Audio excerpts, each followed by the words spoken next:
Grace Nganga, KTN. The guidelines by the Independent Electoral Boundaries Commission, IEBC, for political parties to submit their authorizing officials and their specimen signatures puts non-compliant parties in a tight spot, even as law experts say it's just an administrative guideline which can be legally challenged. The Linda Mwananchi group may be the most affected as its party registration drags on and may fail the IEBC deadline test. As Alan Ochanda reports, the commission itself risks falling behind its own schedule after suspending the procurement of its technology systems and ballot materials.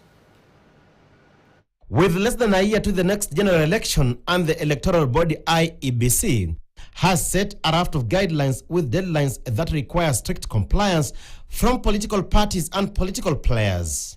IEBC says, quote, political parties shall submit their authorized person or persons and their specimen signatures by 15th October 2026. The commission further says, quote, political parties must have their nomination rules certified by the Registrar of Political Parties by 30th October 2026 and submit to the Commission by 6th November 2026. End of quote. It's very important for IEBC to realize that they cannot begin to be seen to be obstructing any player who wants to get into the presidential elections or who wants to get into the electoral process. So they should be seen to be facilitating and processing. So for me, those are guidelines, and that's a good idea. But guidelines are just guidelines. They do not necessarily have the force of law. And therefore, what IEBC is saying is that this is how we would like to see preparations being done. To the extent that they are not reasonable administratively, any player in the political process can actually raise the issue and object and say, look, we might not meet that deadline, but this is what we are proposing. The guidelines and requirements may just be a wake-up call for several parties. The Linda Mwananchi team recently registered its dissatisfaction with the Registrar of Political Parties, accusing it of deliberately dragging its registration. You will see people being blocked presenting their candidate to be president. Last time we had 47 aspirants for president. Last election, how many were eventually landed to the ballot paper? Only 4 out of 47.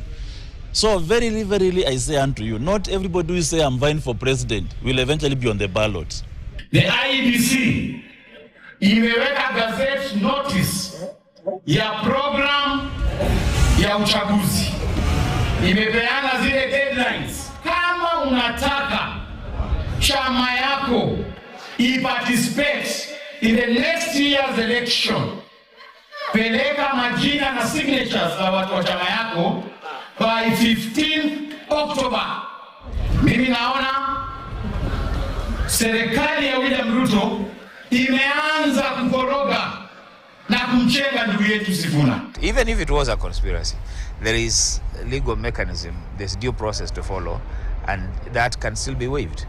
But even as IEBC lays the ground rules, it may also fall behind schedule as it has temporarily suspended the procurement of election technology and ballot papers following a notification of request for review filed at the Public Procurement Administrative Review Board. Alan Ochanda, KTN. Now, DCP leader Rigathi Gachagua has declined to appear before the National Cohesion and